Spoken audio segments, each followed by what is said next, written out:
ამ პროდუქტს ძველ რომში იმდენად პატივცემდნენ, რომ ნაყოფიერების და სიმდიდრის სიმბოლოდ ითვლებოდა. აბა თუ მიხვდები რა არის? გამარჯობა მეგობრებო, არ ვიცი მიხვდით თუ არა და არ ვიცი გამოიცანით თუ არა, მაგრამ დღევანდელი ჩვენი ეპიზოდი მიეძღვნება თხილეულს.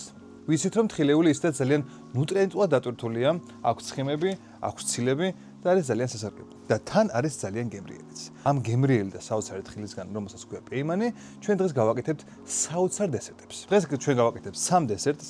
ერთი იქნება გრანოლა, მეორე იქნება მენდიანტები, ხოლო მესამე კი იქნება პრალინეს პასტა. პრალინე თქვენ ძალიან გიყვართ. შეიძლება თქვენ არ იცოდეთ რა არის და როგორ კეთდება, მაგრამ თუ თხილის დესერტი გიყვართ, ის აუცილებლად პრალინეს ბაზაზეა დამზადებული. ამიტომ დღეს გვექნება კიდევ ერთი გაკვეთილი კომენტარიაში და დღეს დავამზადებთ ამ 3 დესერტს. პირველი დავიწყებთ გრანოლით და გრანოლისთვის ვიხმართ პეიმანის, მუხუდოს და თხილის მიქსს. ასევე ვიხმართ კვერცხის ცილას და მზადების პროცესში გეტყვით თუ რატო. ამიტომ გრანოლასთვის თქვენ დაგჭირდებათ. პეიმანის, მოხალული მუხუდოს და თხილეულის მიქსი, 200 გრამი შვრია, 80 გრამი თაფლი, 30 გრამი ნებისმიერი ცხიმი, 1 ცალი კვერცხის ცილა, 3 გრამი დარიჩინი, 2 გრამი მარილი და 15 გრამი ქოქოსის ფანტელი. ავიღოთ შვრიანი ჯამი და შევრიოთ ყველა მშრალი ინგრედიენტი. ასევე ჩავყაროთ თხილეულის მიქსი.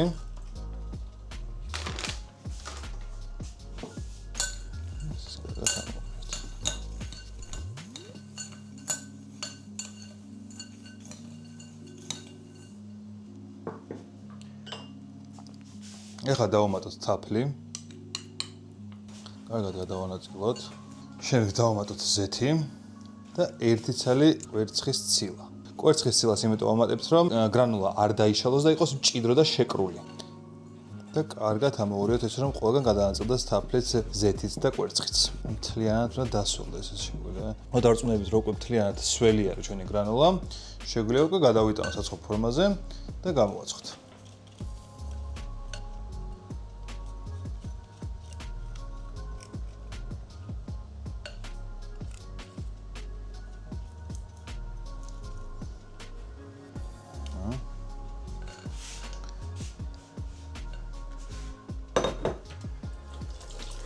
გარდა იმისა, რომ ცილა დავამატეთ იმისთვის, რომ იყოს შეკრული გრანოლა, ასევე სველი ხელით დავტკეპნოთ ესე კარგად. სველი ხელით, იმიტომ რომ არ მიგვეწეპოს. ეს კარგად დავტკეპნოთ, რომ მივიღოთ ერთგვაროვანი მასა.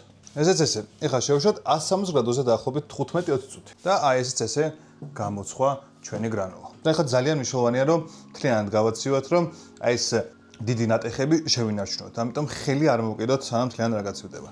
ეს ესე გაცივდა ჩვენი გრანოლა და აი ესე ხედავთ თუ როგორ დიდ ნაწილებად და დიდ ნაჭრებად ტყდება, იმიტომ რომ აქ კვერცხის ცილა და ასევე აქ ზეთი. და კარგად დავტკეპნეთ ასე. ესეც ჩვენი გრანოლა და ხედავთ თუ რამხელა ნაჭრებად არის შენარჩუნებული და ეს ყველაფერი არის იმის დამსახურება, რომ ვიხმარეთ ცილა და ასევე ძალიან კარგი პროპორციით გავუკეთეთ ცხიმი და თაფლი. და ასევე კარგად დავპრესეთ. მოგეთ ძალიან ბევრი სხვადასხვა ფაქტორის დამსახურება. მე ძალიან მიყვარს ეს გრანოლა, ანუ დიდ ნატეხებიანი, მაგრამ თქვენ თუ გიყვართ პატარა ნატეხებიანი, შეგიძლიათ რომ უბრალოდ ცხობისას გადაურიოთ ხოლმე და აღარ იქნება ესეთი. ესეთ რო გამაგივიდეთ, ცხობისას ხელი არ უნდა ახლოთ. შეგიძლიათ მიითვლათ ყოველ დილას საუზმეზე რძესთან, იოგურტთან, მაწონთან, სხვა რამესთან ერთად და არის უგემრიელესი და არის დატვირთული ჯანსაღი ცხიმებით, არის დატვირთული პროტეინით და არის დატვირთული ძალიან კარგი ნახშირწყლებით. და ვფიქრობ, რომ ძალიან კარგი დღესასაწყისი არის. ახლა კი გადავინაცვლოთ მეორე დესერტზე და მეორე დესერტი არის ფრანგული, უფრო საშობაო დესერტი არის და შობიცას აკეთებენ, რადგან აქ თხილეული და ჩირეული და აქ შოკოლადი და ეს არის უფრო ასე ვთქვათ სიხვავის და ბარაქის ამსახველი. ამისთვის კი ვიხმართ პეიმანის energy mix, რადგან შიგნით არის თხილის და შიგნით არის ჩირეულობა. და ვფიქრობ, ძალიან შესაძლებელია მიქსი არის ამ მენდიანტებისთვის. და ამ დესერტისთვის თქვენ დაგჭირდებათ.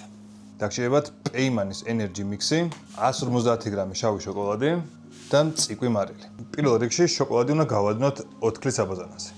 ჩავასხათ შიგნით დადუღებული წყალი, შემოვდგათ მეორე შუშის ჯამი თავზე და ჩავყაროთ შოკოლადი. ამას იგივენად ქვია ბან მარი. ეხლა კი ავიღოთ სილიკონის ფორმა, თქვენ შეგიძლიათ საცხობის ქაღალდი აიღოთ ჩვეულებრივად და გავაკეთოთ შემდეგი რაღაც. სანამ გაცვდება, მოვაყაროთ ზემოდან ცოტა მარილი და მოვაყაროთ ზემოდან პეიმანის energy mix.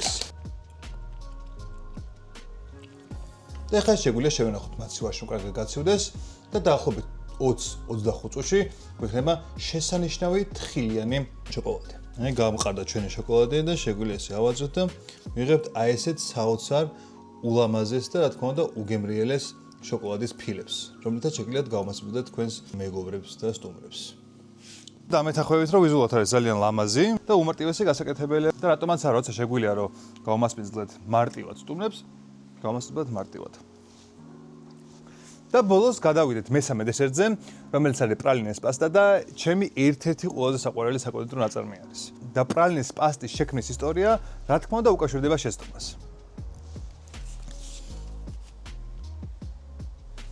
მე-17 საუკუნეში ჰერცოგ პრალინის ბზარეულმა შემთხვევით ჩაყარა მოხალული თხილი კარამელში. შემდეგ შემთხვევით დაებრენდერა და გამოვიდა პრალინეს პასტა. და მას შემდეგ პრალინე გახდა ფრანგული კონდიტერიის ერთ-ერთი საყრდენი და საფუძველი. და პრალინე რო კარგი გამოგივიდეს, ფრანგები დამეთანხმებიან და თხილზე მნიშვნელოვანი მანდ არაფერი არ არის. და ამიტომაც მე თავმოთხოვა რომ პეიმანის თხილეულს, რადგან მის ხარისხზე და მოხალვის პროცესზე ძალიან ბევრია ჩემამდე ნაფიქრი. და მე აღარ მეწევს რომ კიდე თავიდან გავიარო ეს პროცესები, შევარჩიო, მოხალა და ასე შემდეგ. და ასევე მისი შეფუთვაც ვაძლევს გარანტიას, რომ ჩემი თხილი ყოველთვის იქნება ახალი და ფრეში.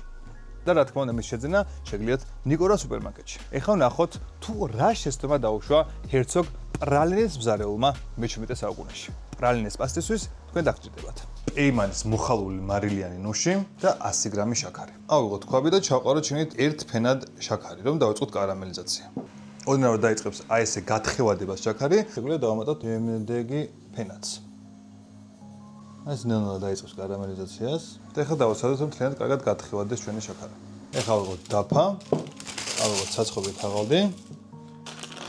დავყაროთ ჩვენი პეიმანის ნუში. ეს ესე დავასხათ ჩვენი კარამელი ნუშს. და ეხლა დავაცადოთ ჩვენს კარამელიან ნუშს, რომ კარგად გაცივდეს და მე უნდა დავაბლენდეროთ კარგად. ეს ესე გაცივდა ჩვენი კარამელიან ნუში და დავტეხოთ. დავყაროთ ბლენდერში. ბლენდერი რაც უფრო მძლავრი იქნება უკეთესია, მაგრამ ჩვეულებრივი სახლის ბლენდერიც გაართმევს თავს. და ესეც ესე ჩვენი პრალინეს პასტა. და აი ესეც ჩვენი პრალინეს პასტა, რომელიც შეგიძლიათ გამოიყენოთ როგორც ესე უბრალოდ საჭმელად. ეს შეგიძლიათ ძალიან გემრიელი პრალინეს კრემი გააკეთოთ, რომ გადაურევთ.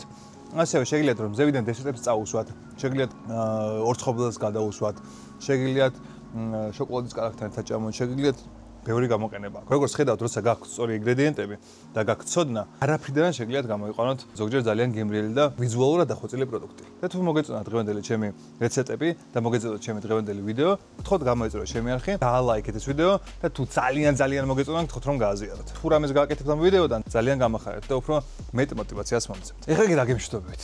დაალაიქეთ და გამოიწერეთ რომ ერთად დავაშენოთ ჩვენი სუფრის კოლოს პატარა კიბერსოფელი. Bye.